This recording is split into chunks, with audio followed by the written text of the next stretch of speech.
hey, the experts in Washington, the Federal Trade Commission, the people who looked into this, and they really know this stuff, and they have the same statute that you do. You have a state version of that FTC Act. They said it's good. So we're good, right? No, not good. So we end up having to sign a settlement promising to do everything exactly the way we were actually already planning on doing it, but also paying $1 million fine.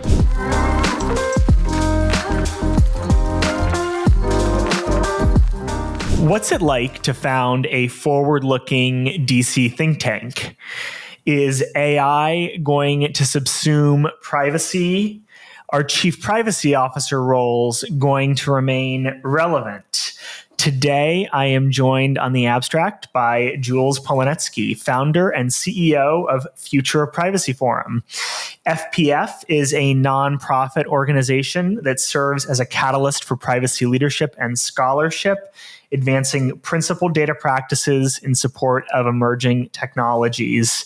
I will also say, as someone who's worked in privacy and talked to a lot of folks who are in the DC think tank world, I think FPF is also considered to be a truly practical think tank that really actually understands the underlying technologies that are often being debated in policy conversations. It's a great forum.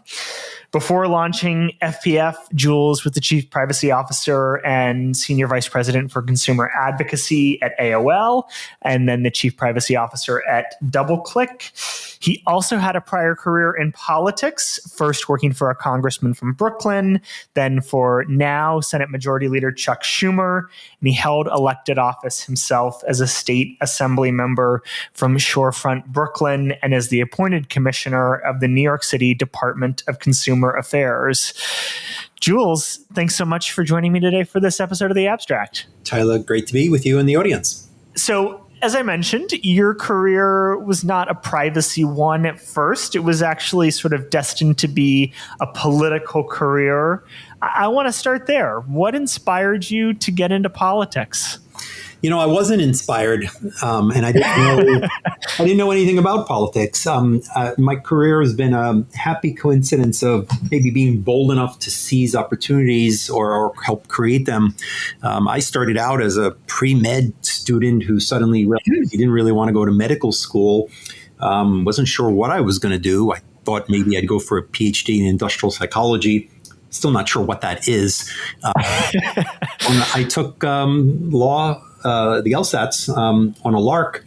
And when I got into good law schools, I said, okay, I'll do that. I didn't even know a lot of lawyers. I grew up in a very kind of blue collar home. My father was a postal carrier and mom worked in the local school system. You know, doctors were the important people that I knew, but I didn't have business people in my family or neighbors, or it's a very immigrant community in Brighton Beach. So somehow law school seemed, I don't know, something that I could do because I needed to do something. And NYU was a good enough school to go to.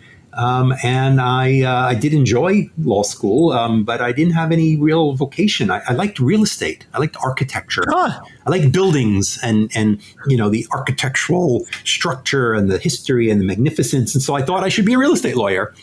When I showed up and spent a year proofreading leases at a big Wall Street law firm, where doing a good job meant, you know, being eagle-eyed at spotting typos or finding particular clauses. I hated it. I wasn't good at it, and I hated it. And I really wasn't sure what to do. Other law firms seemed pretty much the same. A friend of mine's mom ran for local office, and he said, hey, could you help us out? And all of a sudden, I was showing up and handing out flyers and walking into political clubhouses, and my eyes were opened to this world where people were passionate about things that really affected the local community, really cared about crime and funding for their schools, and how come their local government wasn't responsive to things they needed. And I discovered that you could show up, and if you were alert and had some decent social skills, you could immediately get involved. I learned that I was actually very lucky. You know, there's a famous story of somebody who walked into a Chicago political clubhouse and said, hey, I'm here to help.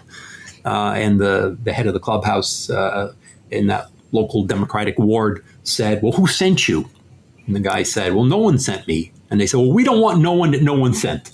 And I was lucky enough that either I was sent by somebody, my friend's mom, who was a local political player, or that the community was elderly and going through a transition, and some eager person showing up and saying, hey, I'm passionate about working with you, was well received. So I stumbled into local politics and ended up leaving my law firm job, taking a huge salary cut, and working for my local congressman.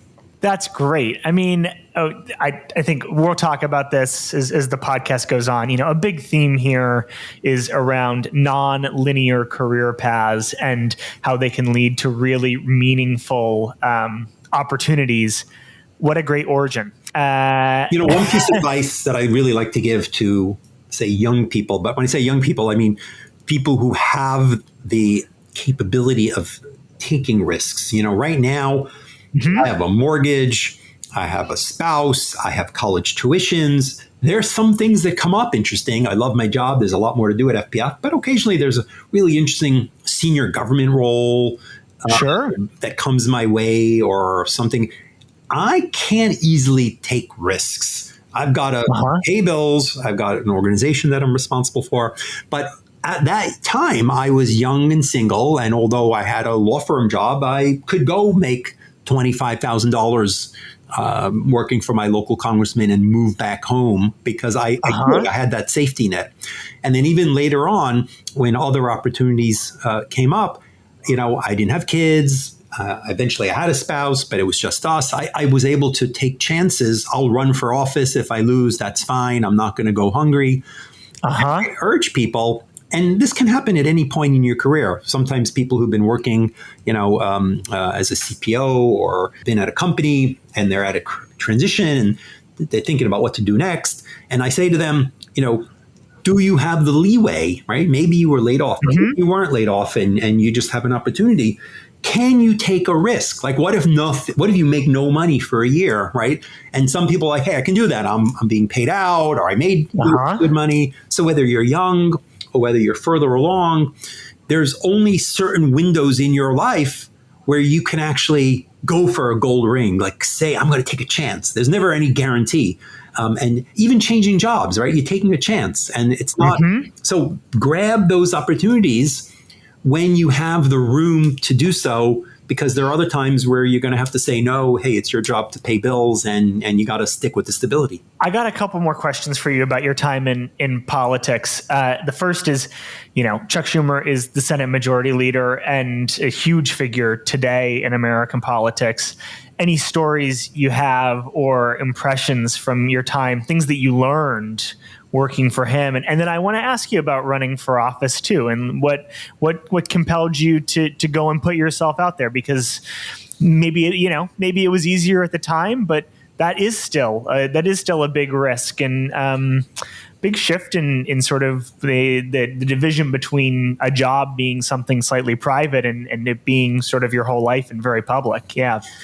There were really a lot of compelling lessons from working for Chuck. Chuck, Senator Schumer now, is a driven person. And, many of us show up and we're asked to carry out a task and we kind of do it and we hand in, the results. That wasn't enough for Chuck. You needed to drive the agenda. If you were leading and supporting him on an effort and you went and you did X and Y and then you had to report, to him, here's where this is going. He had a dozen things that you should have thought of, and that when people told you no, you should have not taken no for an answer, that you should have just kept pushing it and doing it with grace and dignity, but really getting things done. It's like being a startup founder or, and I find that, sometimes we'll hire people and, they do what they're asked and then they run into a hurdle and then they come back to you, right? Or they say, well, it couldn't be done. And, as somebody whose job at the end of the day is to make things happen, you never could start a startup. A million things go wrong. And like someone has to be like triaging and getting it done and pushing it through. So I learned a lot about what it meant to really push and not take no and keep going at something. But I also learned the importance of communicating in ways that matter to ordinary people. The first member I worked for was a wonderful congressman named Stephen Solars, and he was a great foreign policy leader. And he was looking to make peace in the Mideast and in India, and he was all over the world. And Chuck was involved as well in Washington in gun control and, lofty and important issues. But he came home to the district every weekend, and he showed up at every community event. And he also had an agenda of very local practical things, a stoplight, a local police precinct, a local school board. And that's what mattered. Being able to communicate the issues that he was working on to the very daily practical issues instead of it being kind of intellectual or theoretical. And that's something a lot of us in policy or legal world don't always do. We get wonked out with the issues we're working on, and we forget that the ordinary person, the ordinary legislator, the state legislator, we do a lot of work nowadays with state legislators. And I see these different trade groups and policy organizations coming in from where they sit and then explaining to the policymaker why they shouldn't advance state legislation, right? And I say to them, hey, do you understand where they sit? They sit in a world where you're basically telling them, go home, do nothing, and lose your next election, right? You can't say don't do. When I was a state legislator, it was my job to advance state legislation. So I didn't really care at the time that you might have compliance challenges because you might have to do it differently in a different state. I'm a New York State legislator. Or that maybe there'll be a federal bill, or you would prefer there's a federal bill. And so people need to put the hat on of the person on the other side of the table, right? That you're negotiating with, or that you're, what do they want to hear? Not, well, your proposal really affects my ad tech business model. Okay. You didn't elect me.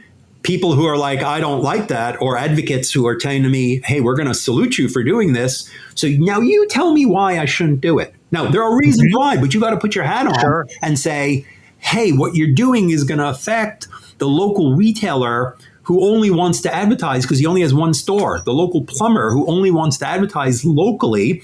So instead of saying, here's what I need about location data and this and that, you need to understand what he or she or they are going to be responsive to and meet them where they are. So I learned a lot of that from Senator Schumer, and it's been a great life lesson. And you deciding to run for office yourself, tell us a little bit about that and what was going through your mind at that point in time. And what was that experience like of representing people in Brooklyn? When a seat opened up, I said, you know what, hey, I can do this. I had represented that area for Congressman Steve Solars, my first boss in politics. And it was, one of the areas that was in Congressman Schumer's district at the time. So I had a lot of good relationships. My family, still lived there. And I always felt that even when I was in Washington working, in the Capitol and so forth, that I was this kind of person who came from, a family that had to, work hard to put the kids through school and had to work hard to pay bills, and, just had a very almost immigrant sensibility that it was important to be able to help people make it through their day and be treated fairly by companies and by government. So I took a chance and threw my hat into the ring, and was lucky enough to get elected. It was a great learning experience. I've had the pleasure of working in federal, state, and city government. That has just been such a, as someone who now has to deal with policymakers at those levels, it's really helped me. And then, eventually being on the other side, not only, hey, I want to talk to you about legislation, but when, later on when I was at DoubleClick, having to deal with, an attorney general who's running for office, but also bringing actions, against the companies I was working for, it helps you understand, again, the perspectives of policymakers and the people and the constituencies that they look to. It also started giving me an opportunity to develop a kind of consumer expert portfolio. At the time, I had a very senior district, and the funeral industry was rapidly consolidating. And the local funeral homes that people thought, were quasi-clergy-like, figures come in and tell you what's appropriate for, your loved one. You don't have time to shop around. You don't call up 3 funeral homes. Hey, Riverside will bury my, my husband, for 10,000. Can you beat that price? You go in, you're not in a great state of mind. You sometimes it's a very tight timeline. Some traditions you bury immediately the next day. And I saw how the people in my district were shocked that this, huge expense. For many people, a funeral is the 3rd most expensive purchase you make in your life after a house and a car. And here they were having to make it without information. Disclosures didn't exist. Price comparison wasn't possible. And you didn't know that there was a big global corporation who owned much of the market actually behind that local community funeral home. So I began advocating for greater transparency and dealing with some of the challenges of the consolidation in the funeral industry. I got involved with the safety of the blood supply and started realizing that you needed to work with the media. You needed to work with civil society. You needed to find the great industry stakeholders. And that's how you could get things done. So great experience. But I did get tired eventually of commuting up to Albany. I did think I was going to run for Congress for Chuck Schumer's seat when that opened up. Things went in a different direction, and I became the Consumer Affairs Commissioner for New York City. And I learned that it was far more fun to be in the executive side, with all great respect for being a state legislator and advocating, but you're one of many, and you only can get things done collectively. And so you spend your time, well, there ought to be a bill and I'll draft it, or I'll write a letter to the governor, but you're not in charge of anything, right? You have just your vote and maybe, your ability to put together influence in coalitions and get a thing done. And even then it's so hard to get things done. Being on the executive side, well, it wasn't my business to deal with every issue, but the consumer protection issues, I had statutes and laws that I could enforce. I had inspectors and fining authority, and I could draft a proposed rule because I was on the other side of it. And that was super, super fun. I often have young people who come and say, I want to get into politics and office. I'm like, what do you really want? If your goal is to give speeches at local community events and rah-rah, and you campaigning and you really want to be involved in like every possible issue, great. But if your goal is, I want to actually advance policy, matters, in a particular area, go work for a government agency or get elected to a role where you are on the executive side. So it was a fabulous experience enforcing New York City's consumer protection laws, which are very similar to the FTC's consumer protection laws, and learning what it meant to have a deceptive practice, what it meant to have unfairness, what it meant to do rulemaking. Really a thrilling experience. I mean, what fantastic perspective, I would say, to be able to bring to a company that's going to have to navigate regulators and navigate the press. And when you took the job at DoubleClick and moved into chief privacy officer role, first of all, I can't imagine there were that many chief privacy officers out there at the time. If you weren't the first, you must have been in the first 10. Talk to us about what privacy was like as a field at that point in time. Had you had a lot of exposure to it through the role as a regulator?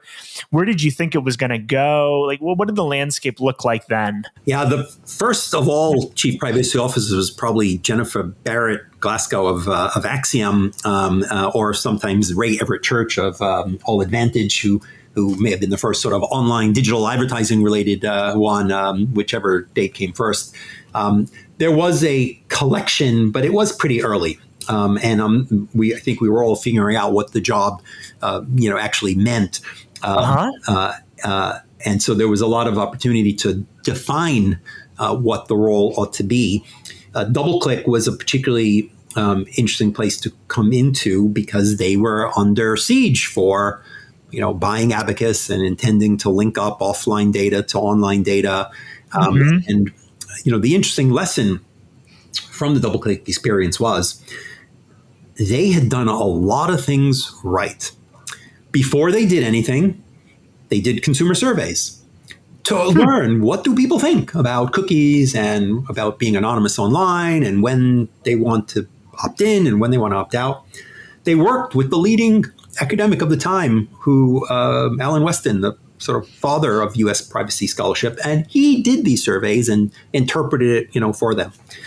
They gave people prominent notices and choices, some better than what we have today, when they plan to link data, and they had a privacy policy. People didn't even have privacy policies in those days, and they built an opt-out, which wasn't required, and frankly, hardly existed.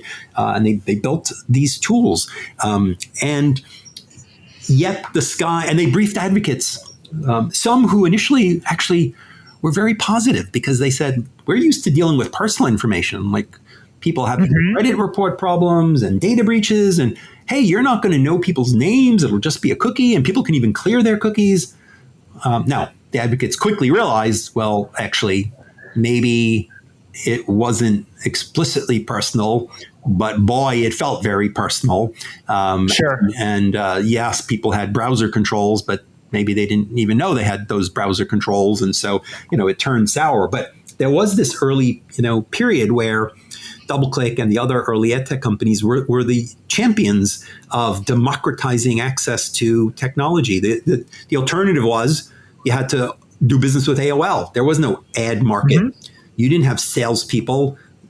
Big companies couldn't go talk to 10,000 little websites. They only wanted to deal with Lycos and with AOL. And so the first crop had this rosy period where they felt they were the good guys. Hey, we're helping small websites get revenue so they can do their work, because the alternative is that AOL is going to buy you or crush you, or only or the advertisers are only going to do business with the biggest players. And they said, we're rolling up all these companies and we're representing them en masse to Coca-Cola as an ad buyer or to compete with AOL. So when all of a sudden this turned against them, when they went from being the upstarts who were, great startups and making people millionaires and helping thousands of small websites have a business model for all the things people were excited about.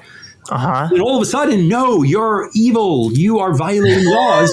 When the founders of DoubleClick worked with a big outside counsel and hired ex-FTC people as their representatives and had a good in-house team working on these issues, and all of a sudden, no, you're actually a criminal.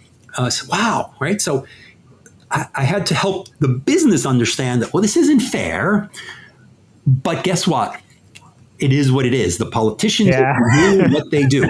When we resolved the issue with the FTC, for instance, I had a closing letter from the FTC saying, hey, DoubleClick, you didn't do anything wrong. And you didn't do all the things people are alleging. So, based on those representations, it's all done. And I took it to the AGs who were investigating DoubleClick, and I said, hey, the experts in Washington, the Federal Trade Commission, the people who looked into this, and they really know this stuff, and they have the same statute that you do. You have a state version of that FTC Act. They said it's good, so we're good, right? No, said Elliot Spitzer, the Attorney General of New York, friend of mine who I, worked with as Consumer Affairs Commissioner, but who was running for higher office and was leading this pack of attorneys general. No, not good. So we end up having to sign a settlement promising to do everything exactly the way we were actually already planning on doing it, but also paying $1 million fine, right? Let alone the class action stuff where, of course, we had to pay, right? So you see how business people on the other side of this, hey, I did things right. I asked my counsel. I did all these extra outside things. I'm the leader in my sector. Oh, and by the way, everyone else is doing what I'm doing, but maybe not even as properly. But since I'm the high profile company, I'm getting punched in the nose. Now, again, those were great lessons that I try to impart, when I talk to business folks and, and explain to them, yes, Facebook paid $1 billion fine for transfers from Europe to the US.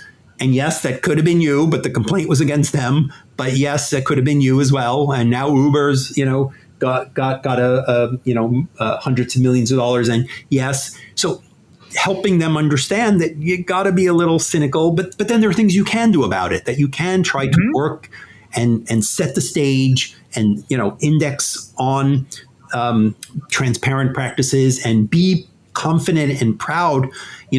Many years ago, I worked with some of the team at Disney when they rolled out magic bands.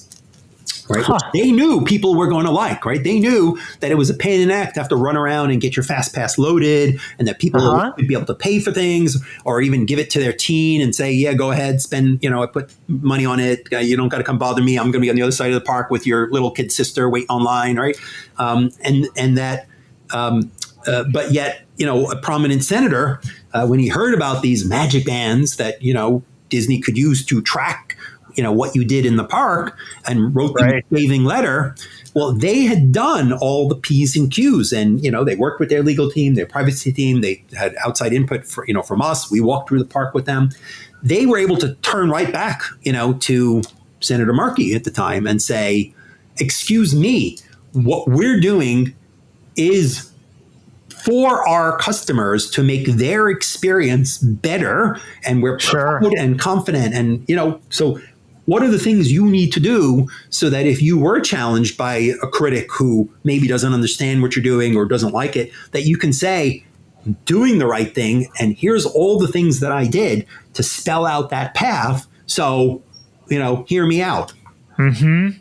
I hear these stories about DoubleClick, and I just have to think, like, as much as things change, how they stay the same, right? How the sort of same conversation around ad tech is happening. I guess that's a good lead into maybe my next question for you, which is, what type of training do you think is necessary to be successful in privacy and to help companies navigate this variety of stakeholders who are going to push back or have different incentives or constituencies they need to serve? Is that legal training? Is that something else? Tell us your view on that. Well, one thing is the ability to learn a little bit from history. You mentioned ad tech and things never change. It is like Groundhog Day. We're still debating, right? It's 20, 25 years later, and we're still debating, are cookies okay? Is ad targeting legitimate, right? And guess what? Because we're still debating it, the critics have already concluded. And guess what they've concluded? They don't like it. They want to break it. They think it's bad. They think it's harmful. They think there's discrimination happening. They think that it's too creepy.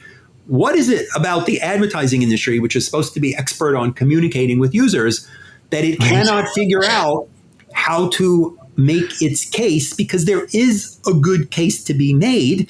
And yes, there are plenty of things that got out of control and that, have legitimate criticism. There are companies sending data to the government. That's not what anybody expects when they opt in or opt out or are told that they're visiting a website and sharing goes to third parties, that it might be going to law enforcement, right? There is personal information constantly leaking. Every year, someone does a study. Look at this. It's being sent. Look what's being sent. Look what's being sent, right? We never have managed to communicate to users what the value equation is when many of them would perhaps choose an ad-supported model. And we can't even explain to policymakers, that contextual advertising, for instance, might not be a solution when perhaps the media, who have the best case, hey, we need media, we need strong independent media, and they are in large part ad supported. And guess what? If you only allow them to have contextual ads, look at your front newspaper today. What's going on? Hamas and hostages, Ukraine, earthquakes. Exactly what kind of content targeted ads do you think belong on, hey, Russia just killed 40 people in the Ukraine? So you incentivize that all your stories are going to be clickbaity things about autos and finance and stuff that is contextually appropriate to advertisers, right? But we need to explain, and here's why we need location. This is what it's going to enable, right? So there have been plenty of excesses, but we don't learn from. We say the same things over and over and over and over and over and over and over. Give us ad tech. There's going to be walled gardens. Guess what? Policymakers aren't nervous about quote unquote walled gardens. They care about competition, absolutely. But the notion that there'll be safe places, is that what a walled garden means? But industry says it over and over because to them it means something. But to policymakers, it doesn't. Now, there are ways to talk about competition in ways that policymakers do indeed, care about. So what are the skills you need? You got to learn.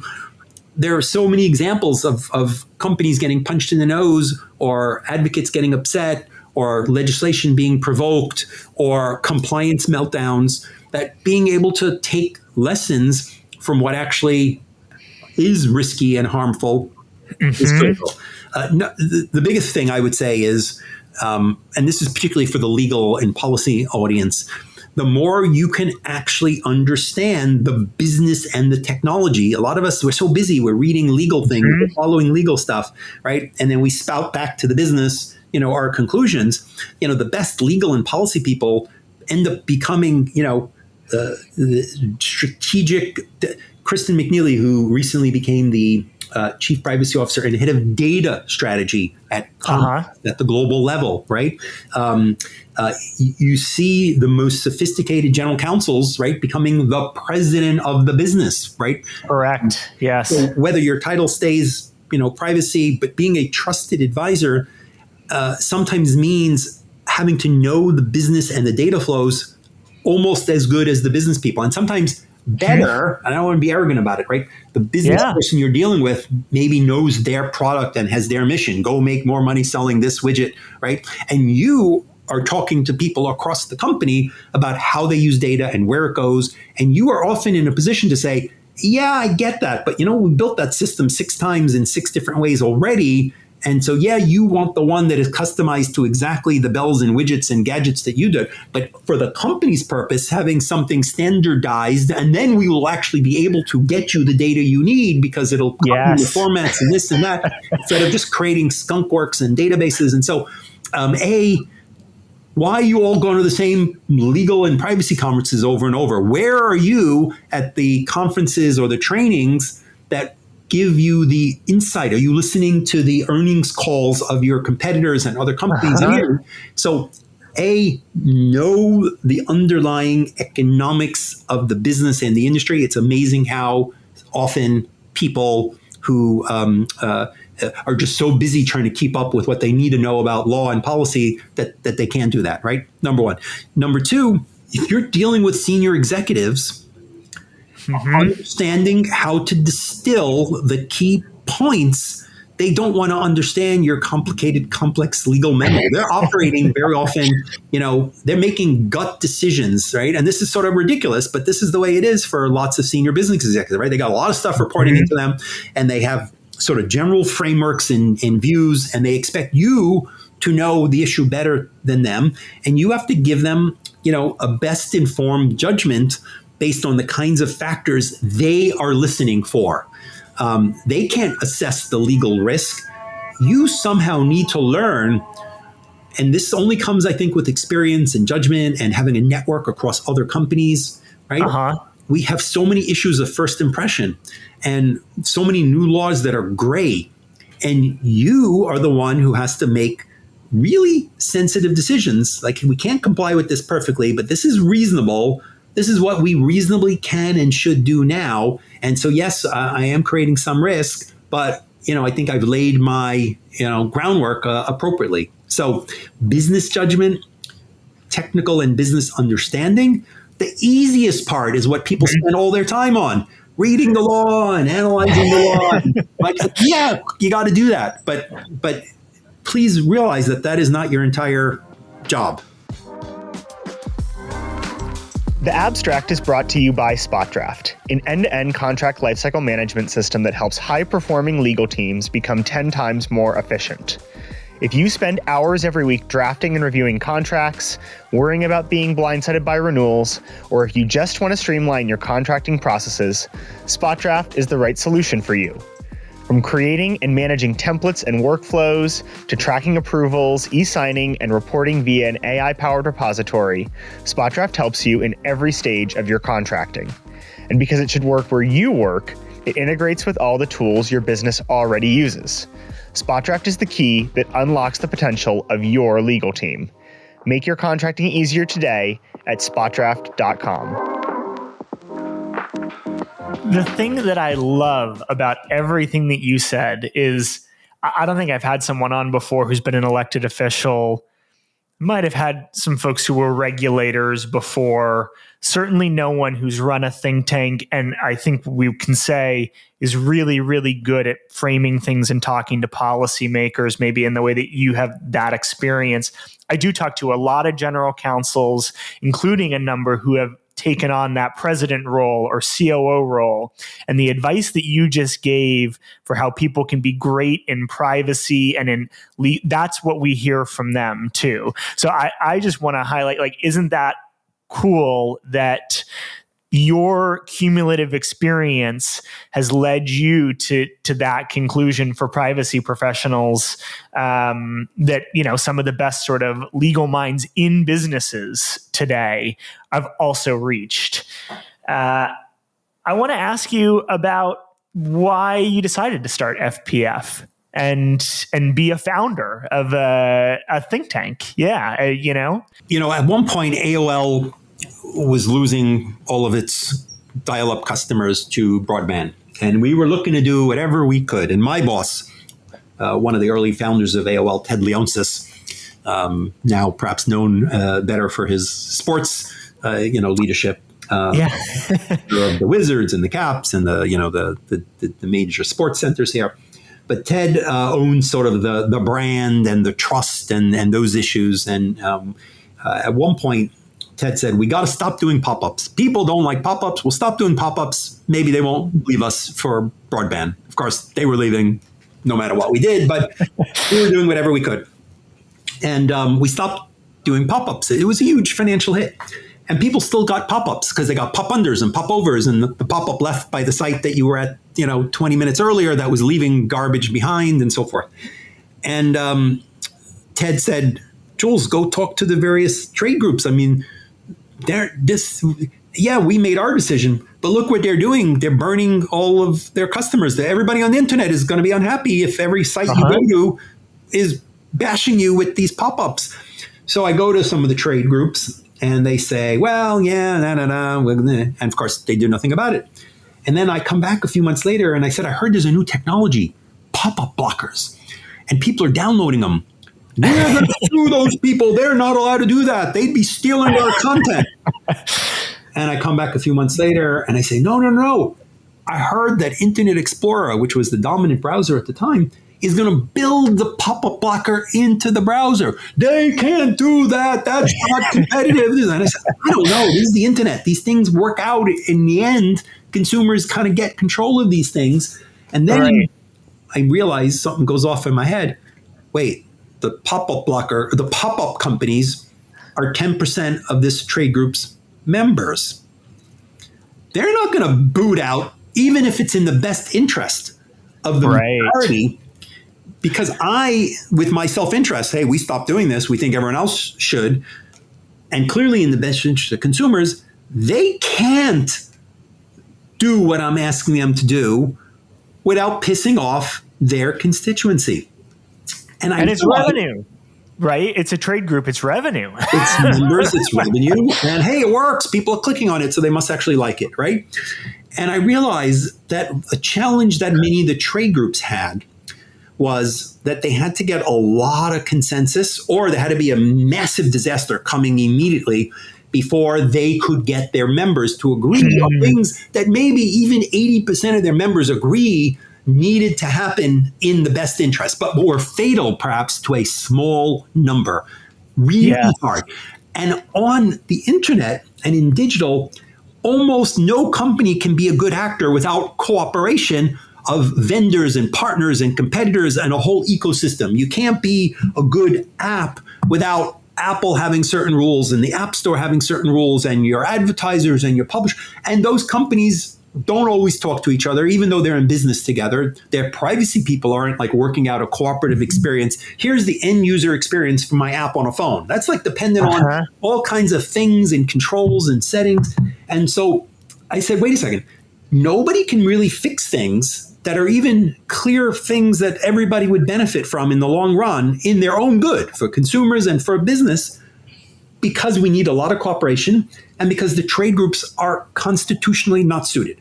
At the same time, I thought a lot of the advocacy groups and civil society groups didn't really understand the technology. They'd read what they knew in the newspaper, and companies might be too scared to talk to them. And even if the advocates had technical chops, how things were actually working, behind the scenes wasn't always obvious. And some of them actually made their money by getting pieces of settlements when lawsuits were brought based on the issues that they raised.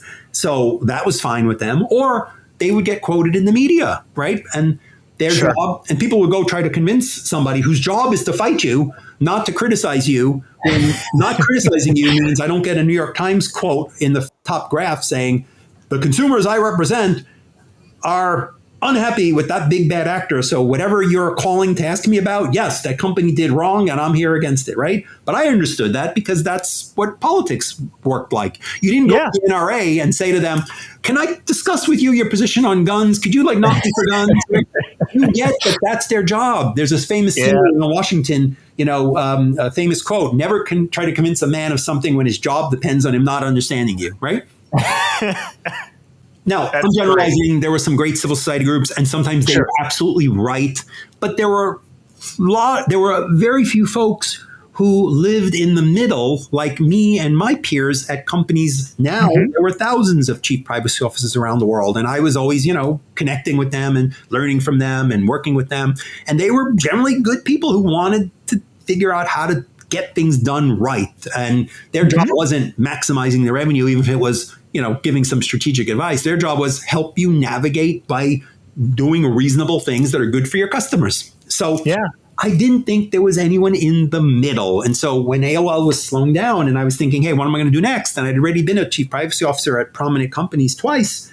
And I didn't want to run for office again. Not yet. I now had that house and the mortgage. I needed the salary. I couldn't afford to take the chance. So my vision was, can we put together an organization that is in that middle of the road, that works with advocates and listens to the academics and works with the leading companies and the trade groups and policymakers and tries to move things forward in a reasonable, practical way. Optimistic about tech and data, but let's learn from history and put the rules in place. And even if it's not a perfect law, let's get the rules in place so that we can move forward. What has happened over the years as we've grown, we have 200 plus member companies. And frankly, the issues have gotten so complicated that nobody knows the answers to some of these things, is we've evolved in some sense to being the place where the senior executives in privacy come to talk to each other and learn from each other and develop best practices and standards and codes of conduct and engage with advocates and civil society and academia who are also part of our world and our advisory council. So in one hand, we are the organization of the senior chief privacy officers of the world, and we support not their government affairs, not their advocacy. We support their challenge of understanding the technology, tracking what's happening globally, because now everybody does business globally, and every country in the world is somewhere around legislating on privacy. So we have a team in Africa, we have a team in Europe, we have a team in APAC. We cover the South and Latin America, the States, helping them take in the fire hose of laws and regulations and conflicting policies and helping do analysis. And then we say to them, now leave us alone. We're helping you. We hear you. We get the pain. We hear what's not working. Now let us go help policymakers do their jobs well. We're not your trade group. Your trade group will go lobby them and they'll be treated skeptically, but that's their job to go say everything's fine and here's what industry, and civil society is going to go tell them that the sky's falling in, and sometimes it is. And let me and let our team go to them and say, how can we help you? We get that you're busy, you're fundraising, you're going to the local school board. You don't have a big staff, you're a state legislator, but you're smart and you're savvy, and you want to do the right thing. How can we help you? And of course, we have views, we have ideas, but we're more interested in showing them, hey, you want to regulate AI? Well, here's what NIST is doing. They don't have staff following what NIST is doing. And you want to know about the EU AI Act? They can't read 180 pages of whatever complicated documents with all kinds of implementations.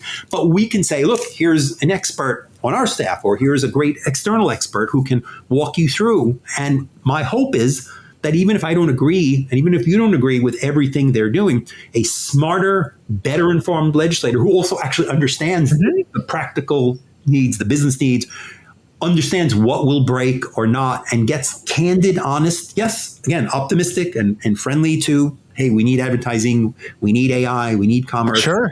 Anyway, that's what we do, and it's been a great run. Two questions for you kind of combined. One is, what are you most proud, I guess, of having accomplished so far through Future of Privacy Forum? And then if folks want to get involved, like I've got a bunch of GCs who listen to the podcast, other folks who are on in-house legal teams, including a number of privacy professionals. I'm sure that a number of them already work with FPF, but if people want to get involved, how do they get in touch? When we started out, we were a small organization with me at the center, and I was, whirling around with a bunch of junior people. Oh, let's do this, let's do that. We're now a big organization, $10 million budget, 60 staff, and I'm super proud that it is not about me. I'm no longer the smartest person in this place. There are people who know AI, there are people who know ad tech, there are people who know health data, there are people who know cars and mobility data, right? So I'm super proud that in the 15 years FPF has been up, and that my co-founder, Chris Wolf, and I have been here. There are a generation or two of people who came in as interns, and they're now chief privacy officers. They're senior staff at regulators. They are in academia. There is an entire community of hundreds of people who learned, grew, developed, and are now leaders all across privacy. So that's what I'm proud of that. My legacy will be the people I mentored and the people who started and built careers here and went on to being, amazing leaders. I'm also proud of the fact that we have put in place multiple codes of conduct, best practices, standards that are being actually used. Almost 400 companies have legally committed to our student privacy pledge and are on the hook for commitments they make for how they use student data. The companies that do consumer genetics, the Helix, 23andMe, Ancestry, negotiated with us a set of rules for how your consumer genetic data is handled. This became a model for what California passed as legislation. We just worked with Indeed and ADP and Workday and LinkedIn, all who use AI in recruiting and hiring tools, and who have tools that many, many, many companies use. And we hammered out with them, with input from outsiders and experts and advocates, a set of standards that they are using to help shape how the tools they build are used. So there are dozens of examples like that where we've been able to collaborate with the leaders in a space to set a standard, a best practice, a code of conduct that's, I think, helped shape practices for the good. People can get involved by, emailing us at our website and saying, how can I join? How can I support you? We've got working groups. We've got peer-to-peer meetings. We've got, educational trainings, legislative tracking. I think it's a great value. Two more substantive questions for you before we have a couple fun ones and wrap up. There's been some conversation recently. I don't agree with this, by the way, but there's been some conversation recently, and there was a Wall Street Journal article, I think, about the death of the chief privacy officer role. Google's chief privacy officer left after a number of years. Let's talk about that. Do you think that chief privacy officers are at least declining in influence or in numbers, or is this sort of like hand-wringing? I was quoted recently in one of the publications saying that the role of the CPO is at an inflection point. And by that, I meant a few things that are happening. The early crop of chief privacy officers were in largely unregulated industries. It wasn't the banking sector. They had laws, and lawyers told you what the laws were for how privacy should be handled. It was DoubleClick, where there was just general consumer protection law. Yet there was concern and consternation in proposed legislation. So you needed people who could say, well, yeah, you're not violating consumer protection law strictly, but here's what hell will rain upon you if you go track people in this way, right?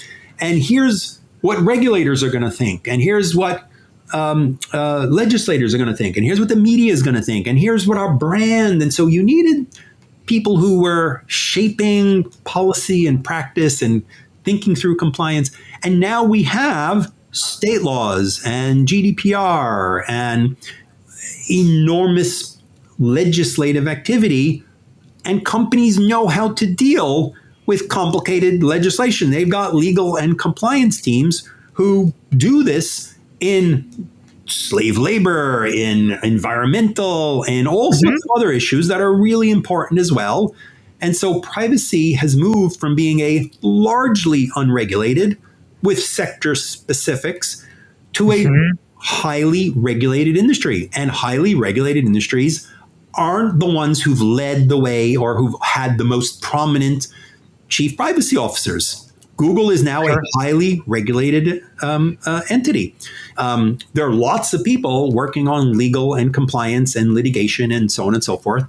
And there are lots of organizations that are moving from having some dramatic executive officer title to having senior expert legal compliance people who are running legal ethics and compliance program, of which privacy is one of many. So that maybe is a bit of a downdraft, not on the fact that we need lots and lots of people working on lots of laws and lots of regulation and lots of compliance. We need more of them. But do you need somebody who's sitting in a different place in the chain of command, and who maybe you have a head legal privacy person? You also need a chief privacy officer. So that is a trend. But at the same time that you have that regulatory trend that might be downgrading the having this grand poobah who's got this executive sophisticated set of skills and who runs a program, we have the complication of laws like the various European digital strategies, which all are in conflict with each other, that are all developing. It's not clear how they're going to fit together. You've got this expanded digital governance mandate. How is the privacy world living with your security world? And then you have the whole AI influx, of which a lot of it is privacy. Not all of it, but a lot of it is privacy. And a lot of the tools, even if they go beyond individual privacy, they are assessments, and they're dealing with data protection regulators who are in many cases the AI regulator, in some cases not. So there's a group of privacy leaders that are seizing that AI mantle, playing a key role, being empowered with broader digital governance complications, digital strategy.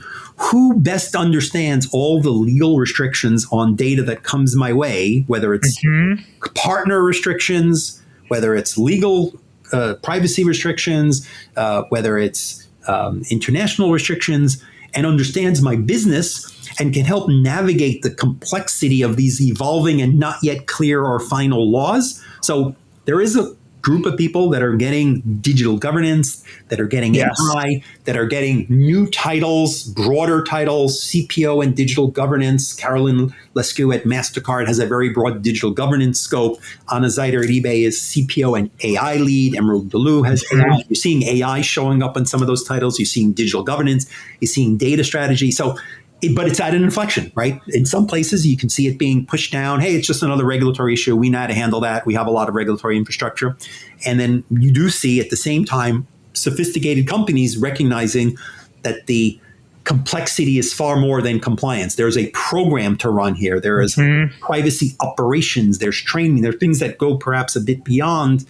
So it's at an inflection point, and it's not yet clear how it goes. It's absolutely a role under massive development. Not everybody is suited to become that executive. They're legal compliance people. They have a CPO title, but frankly, they're really doing legal compliance work, and that's all they do. And maybe nobody ever should have called them a CPO. But there are others who have the executive skills, have the business gravitas, and who are jumping and seizing it. And I think there's a lot of opportunity for those roles. I was going to ask you about AI governance and how it related to privacy, but I feel like you expertly answered that question too in this one, right?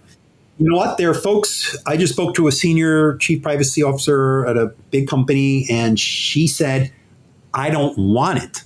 I'm busy. Interesting. I got a lot on my plate already.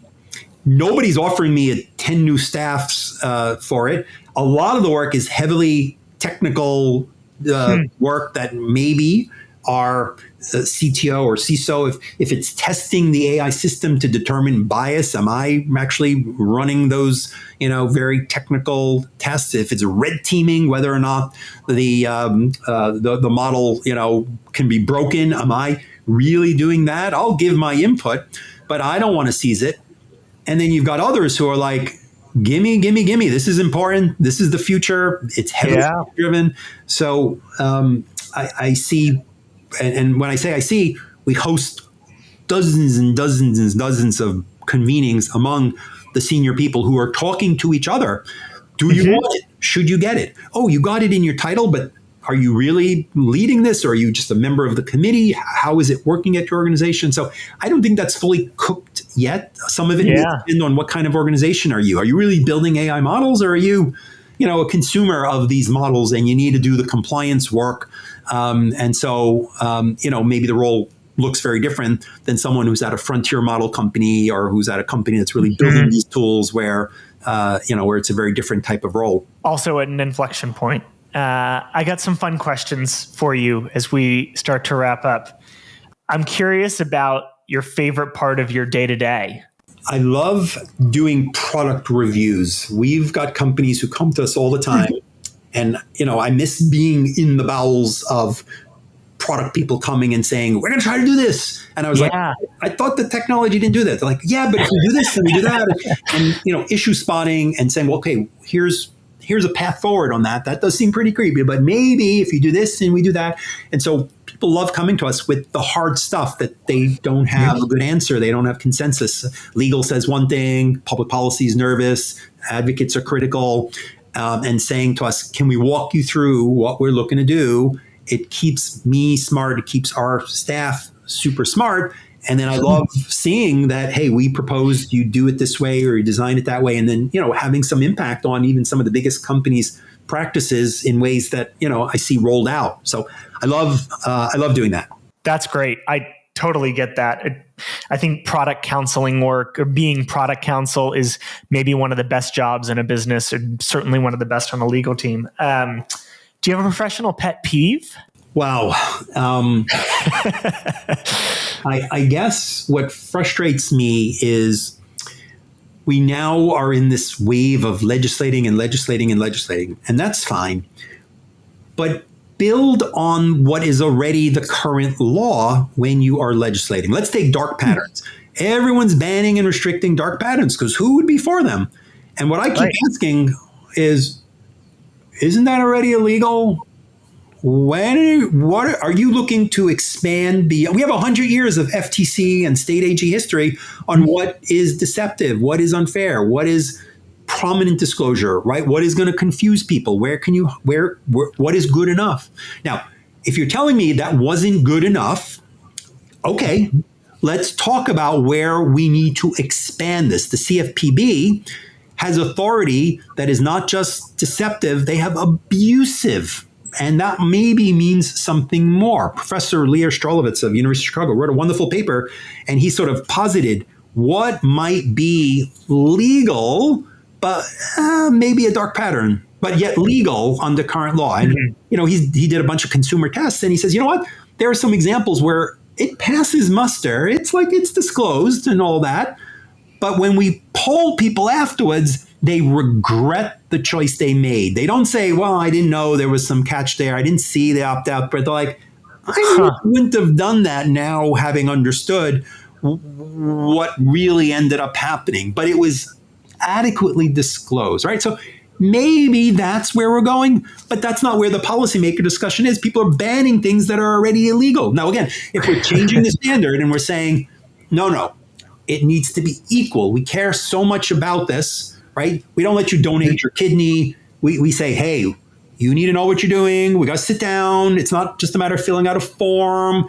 You want to tie your tubes. You don't want to have any more kids. You go for a psychological test first, right? Like you got to do all this stuff. Now, if we're saying, as perhaps our European colleagues have, no, or frankly, even California law, hey, it needs to be equal. Yes, I want the tracking. No, I don't want the tracking. As opposed to, I can't try to persuade you a bit. No, it's got to be equal and fair. Okay, then we've moved the barrier, but we're not. So the European digital strategies. Again, here's what we want. You must share data if you're a platform with researchers, but don't violate GDPR. If you could share already without worrying about GDPR, there'd be more sharing. There are legitimate barriers in place. So AI, we're regulating AI without recognizing. We did a report that took a look at all of the automated decisioning cases under GDPR. There are many of them. That's AI, right? Automated. Yeah. And so we said, look, we want to regulate AI. Awesome. But here's what your current law already is. Now build on top of it or amend it. Amend GDPR. We can't do that. So people co-regulate things so conflict of laws, not understanding what the current legal structure is, and then building on it, instead just jumping in and kind of legislating or regulating without an understanding of the needless, complicated confusion that you might be creating. Super interesting answer. Yeah, our listeners have a lot to learn from you and also the work that FPF is doing. Okay, last couple questions for you. I'm always looking for books to read myself and also recommendations for our audience. It doesn't have to be privacy related, but it might be fitting if it is a book that you think that folks, or a couple that you think that folks should pick up for their next flight from LA to San Francisco. Historian named Sarah Igo wrote a phenomenal book. It's called something like sort of the history of privacy in the US. And you read it and you're like, oh my God, this is the debate, exactly what we're seeing today. It happened when Social Security numbers were rolled out. And some of it isn't intuitive. What are the issues that we should realize? So many lessons, again, from history about how new initiatives, government or private sector were treated, the cultural and societal links. So it's a wonderful, wonderful book. It's got feminism and privacy. It's got power and privacy. It's got government and privacy. Highly recommended. The best privacy by design book is one by a professor named Jaak Henk. Forgetting his last name, a Dutch academic, and it's called something like Privacy is Hard and 7 Myths, and it really walks you through a number of scenarios and sort of analyzes what went wrong and what you could do about it. That's another book that I really appreciate. Orly Lobel, academic in California, has a wonderful book about AI and data as the equality machine. And she goes through all the things that can go wrong, but then all the things that could go right and be better if you did it right. We're worried about AI in hiring, but guess what? We want humans in the loop. But guess what? Humans are terribly biased. Yeah. And so maybe the technology is biased, but we can examine it and we can perhaps fix it and tweak it. I can't really fix what's in your brain when it turns out that you look at people and if they have a certain name or a certain skin color or they have certain hobbies, now you think that they're, better employees, and that's sort of buried deep in your heart. So she, does a really good job at unpacking the challenges of technology and the solutions. Neera Farahani is a wonderful academic at Duke who's the leader in neural rights and brain privacy. And you think like that's kind of futuristic and science fiction, like Musk is still implanting things in people's heads. And she walks through all the ways where our thinking and our emotions and our brain is already being used, manipulated, managed, and all of the things that are coming quickly our way. So it's a very timely book that, helps us get beyond the cookies and the tracking to the much broader issues that are starting to evolve as cameras and technology and sensors will know even more about our thinking and our sentiment and our analysis. Again, she's an optimist. It's great that we will be able to control computers and drive cars and, use our brain waves to ensure that people with disabilities can better interact with technology and the internet. But here are the downsides, and here's what we need to do to manage this in a way that will be good for industry, good for society. Great recommendations. We will add those to the show notes. My last question for you, and the traditional sort of closing question that I have for all of our guests, It's if you could look back on your days as a young lawyer, maybe when you were at the real estate law firm or at the law firm practicing real estate law, just getting started, something that you know now that you wish that you'd known back then. I'm really gratified by the enormous number of people that I've been able to mentor, whether it's junior people or senior, and be able to sort of share advice. I was not a good mentee as somebody junior. I didn't find mentors. I worked for important leaders, and I worked in spaces where, but I was just too awkward, or maybe just not comfortable enough to take advantage of building those relationships. So I kind of got lucky and was ambitious, and things worked out. But take the time, and I probably would have thought I was imposing on somebody back then. Ask them for help or ask them, to mentor. But the reality is, people who are in the position of doing so feel obligated and want to do so, and are gratified. And you don't take up too much of their time. And I didn't know that. And I see people who really do take advantage of it here, and sure to build those relationships.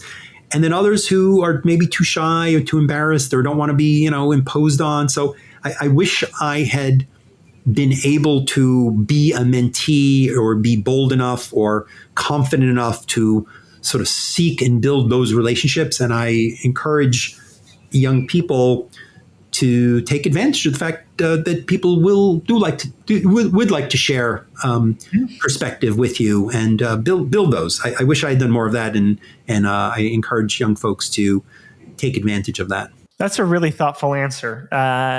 Jules, thank you so much for joining me for this episode of The Abstract, and for such a really interesting conversation. Great to be with you. And to all of our listeners, thanks so much for tuning in, and we hope to see you next time.